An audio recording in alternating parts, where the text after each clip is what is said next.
happened at once. And I was diagnosed with a very rare autoimmune disorder. Um, and the prognosis for most people who have this is to end up wheelchair bound. It doesn't kill you. You don't die from it, you die with it, but not a very good quality of life. And that was a huge shock to me. The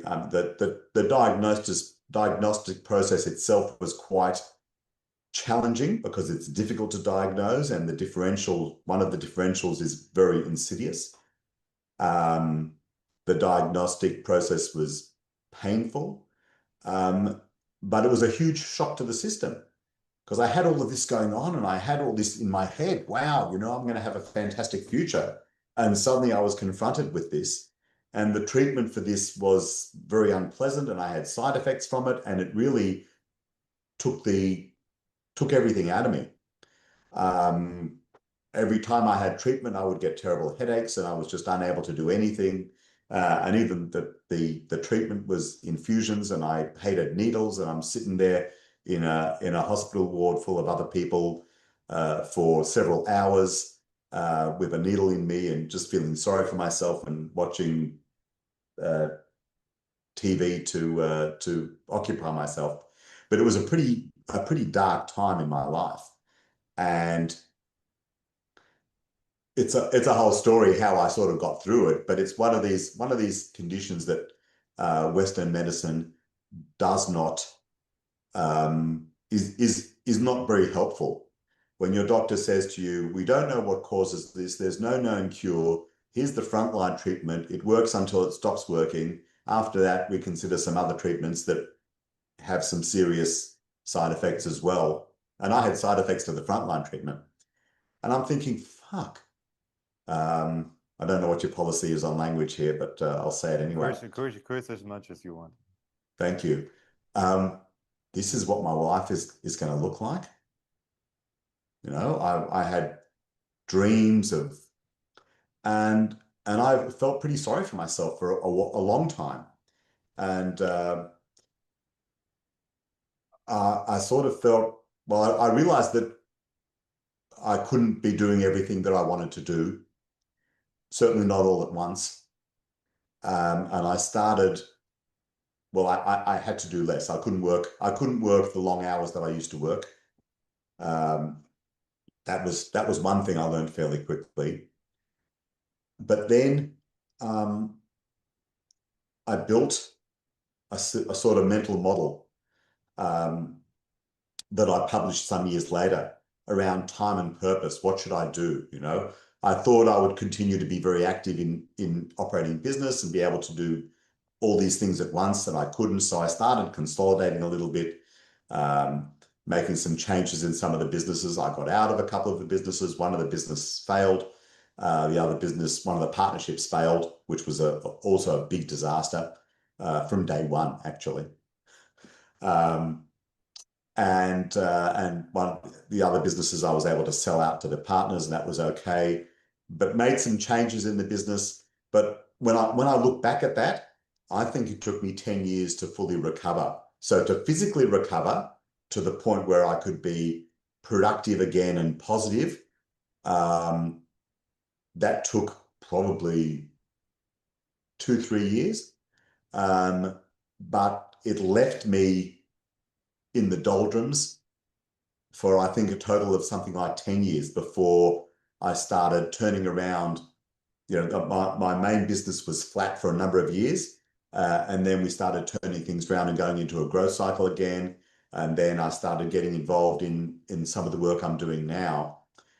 But I guess my point is that it came from a place of real challenge and a very dark place for me emotionally. And I didn't have a lot of people to talk to about this. I wrote a lot about it, but I didn't write it. It was just sort of like a journal, and that helped me process what I was feeling. And now the condition is, well, as I said, Western medicine failed me. It was actually acupuncture. not the first time, but the second time, and learning how to breathe and learning how to listen to my body and look after myself that really enabled me to turn it around. And now, the condition is effectively in remission. At the same time, I'm not going to shout from the rooftops that I beat it because I don't know. I don't know how. All I know is that I'm in a better place now than I was. And as a result, I spend more time looking after myself. Um, and I spend time listening and attuned to my body in ways that I wasn't before. Before, I would just take on more things and more things and more things and have so many things on my plate and be multitasking and working 6 days a week and very long hours. And I realized that it was unsustainable. Well, I realized my body told me it was unsustainable. And that was how I shifted into a more positive outlook about what I can be do. I changed my expectations about what the future might bring, and fortunately, I'm now in a much better place for it. One of my favorite words is the word rabbi. I think it means teacher, translated. If you could travel maybe back in time or to somebody who just got that diagnosis, that what you just described as a traumatic event, because trauma is whenever a belief system or story is collapsing and we have to reorientate ourselves. And you, just like my father had a visitation, they would have a visitation from David Werdiger. What would you tell them or hand over to them in order to aid them on their struggle, or to help them survive the chapter of adversity that is in front of them? The biggest lesson for me was the need to look after myself before I look after others, because I naturally want to help others. That's, as a parent, or in general, my default mode is problem-solving mode. I'm not necessarily empathetic. I rather say, how can I help? So if somebody's got a problem, I jump to a solution.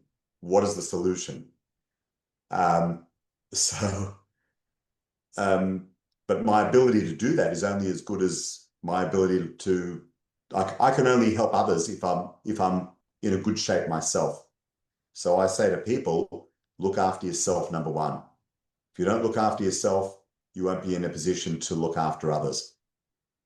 And unfortunately, I've had a number of friends of mine who dropped dead in their 50s, and they weren't necessarily the picture of perfect health.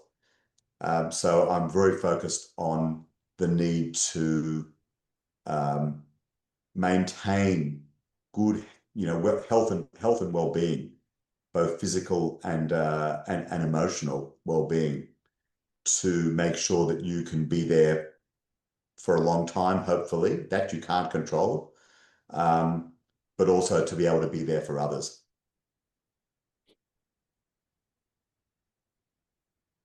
Your relationship with money, where does it come from, and what's it like?